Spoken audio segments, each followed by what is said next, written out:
ఇంట్లో తాతయ్యని అందరూ తిట్టుకుంటూ ఉంటారు కదా దాత్రే. ఆయనకి ఈ ఇంట్లో ఉన్న వాళ్ళకి ఇంట్లో ఉన్న దూరాన్ని తగ్గించాలి. ఆయన కోపం వెనుక ఒక మంచి మనిషి ఉన్నాడని పిన్ని వాళ్ళకి అర్థమయ్యేలా చేయాలి. అది మనం అనుకున్నంత సులువు కాదు కేదార్. పైగా ఇప్పుడు నిషి వాళ్ళు ఎంత కోపంగా ఉంటారో మనం ఊహించగలము. అసలు రేపు నిజం చెప్పడానికి వాళ్ళెంత గొడవ చేస్తారో అని భయంగా ఉంది. ఆ భయం నాకు కూడా ఉంది దాత్రే. పిన్ని, యువరాజ్, నిషిక ఇన్ని రోజులు ఇన్ని తప్పులు చేస్తూ ఆపిన నిజాన్ని అందరి ముందు చెప్పడానికి అంత ఈజీగా ఒప్పుకోరు. ఇన్ఫ్యాక్ట్ నాన్నని నిజం చెప్పకుండా ఆపడానికి ఏమైనా చేస్తారో. అవును కేదార్, అందుకే రేపు అందరి ముందు నిజం చెప్పే వరకు మనం మాత్రం చాలా జాగ్రత్తగా ఉండాలి. వదిన, మావయ్య గారిని ఆపడానికి నిషి వాళ్ళు ఆఖరి వరకు ఏదో ఒకటి చేయాలని చూస్తారు. మనం మాత్రం అందరినీ కనిపెట్టుకొని ఉండాలి. ఓకే దాత్రే. మొత్తానికి నాన్న నన్ను అందరి ముందు కొడుకు అని ఆయన ఒప్పుకోబోతున్నారు. రేపటి నుంచి నేను సుధాకర్ గారి అబ్బాయిని. అరవకు. అయ్యో సారీ సారీ దాత్రి.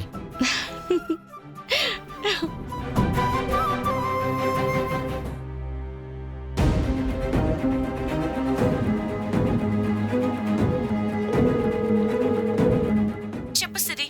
అక్క, నాన్నేమైనా అక్కడికి వచ్చారా? నాన్న రాలేదు. ఏమైంది? పొద్దున్నుంచి కనిపించట్లేదక్కా. ఏదో పనుందని వెళ్లారు.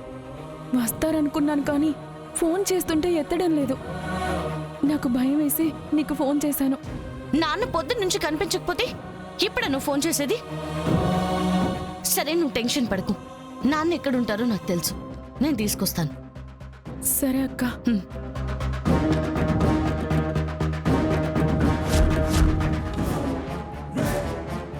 మామయ్య ఎక్కడున్నారో తెలుసని ఎక్కడికి తీసుకొచ్చావేంటి దాత్రి? నాన్న ఇక్కడే ఉంటారు కేదార్. ఇక్కడ అన్నయ్యకేం పని? అటు చూడండి.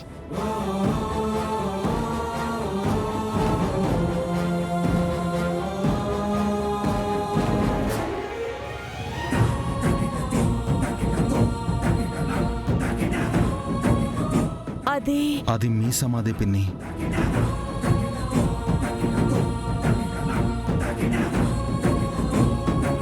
అన్నయ్య ఇక్కడే ఉంటాడని అంత కరెక్ట్గా ఎలా చెప్పావు జగదాత్రి?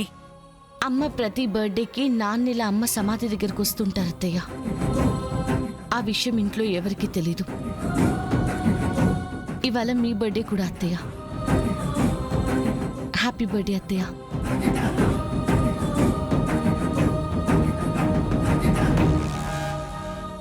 మా అన్నయ్య నా కోసం పొద్దుట్నుంచి అక్కడే నిలబడి ఉన్నారా? మనసులో ఉన్న బాధ, భారం పోయే వరకు అక్కడే ఉంటారు అత్తయ్య. మామయ్య గారిని అలా చూస్తుంటే చాలా బాధగా ఉంది దాత్రి. అందరి మంచి కోసం నిజాన్ని దాచడం తప్ప నాకు వేరే మార్గం కనిపించడం లేదు కేదార్. ఇదంతా అయ్యాక నాన్నకి నిజం తెలిసినప్పుడు నన్ను క్షమిస్తారనుకుంటున్నాను.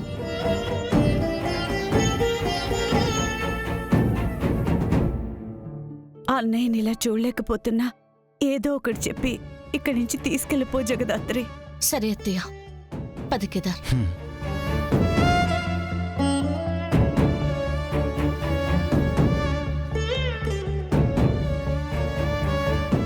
ఏంటి నాన్న ఇది? ఇంట్లో ఎవరికి చెప్పకుండా ఇలా వచ్చేస్తే పిన్ని వాళ్ళు ఎంత టెన్షన్ పడుతున్నారో తెలుసా? ఇంటికి వెళ్దాం రండి మామయ్య.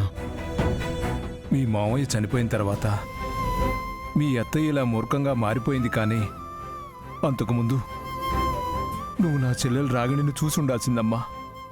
ఎదుటి మనిషిని నొప్పించే మాట మాట్లాడడానికి కూడా 100 సార్లు ఆలోచించేది. కుటుంబం కోసం ఎంత కష్టాన్నైనా ఓర్చుకునేది. మనుషులంటే ప్రేమ, ఎదుటి మనుషులకు అది ఇచ్చే మర్యాద. నా చెల్లెలే వేరమ్మా. 25 ఏళ్లుగా నా భార్య మీద కోపంగా ఉన్న రాగిణిని కాకుండా నా చెల్లెలు రాగిణిని ఒక్కసారైనా చూడకుండా పోతానేమోనని చాలా ఎదురు చూశా. అది నెరవేరకుండానే నా చెల్లెలు నాకు దూరం అయిపోయింది.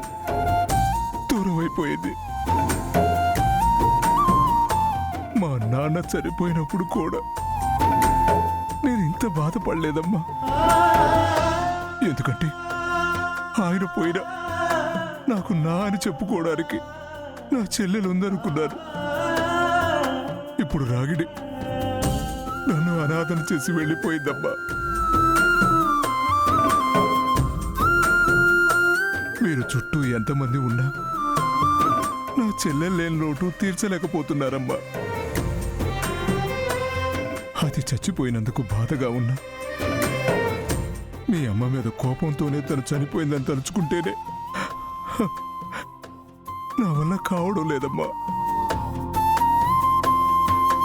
మీ అమ్మ దేవతని, నారాయణ చావుకి మీ అమ్మకి ఏ సంబంధం లేదని తెలియకుండానే చచ్చిపోయిందనే బాధ నన్ను బతకనివ్వడం లేదమ్మా. నా చెల్లెలకి చావులో కూడా ప్రశాంతత లేకుండా పోయింది.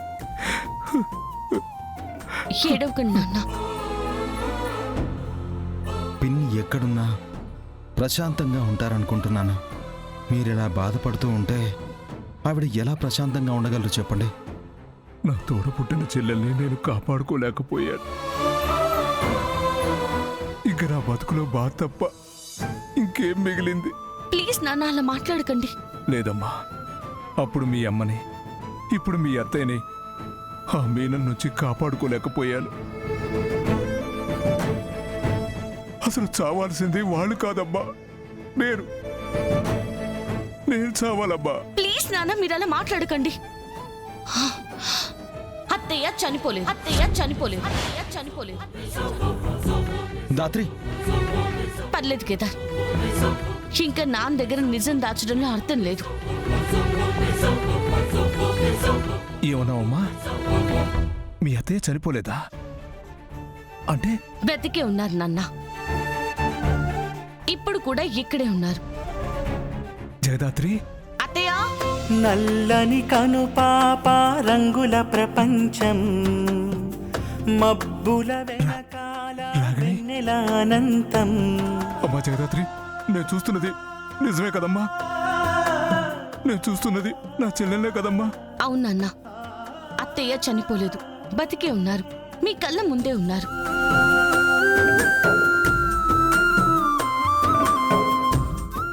అన్నయ్య, అమ్మా రాగిడి,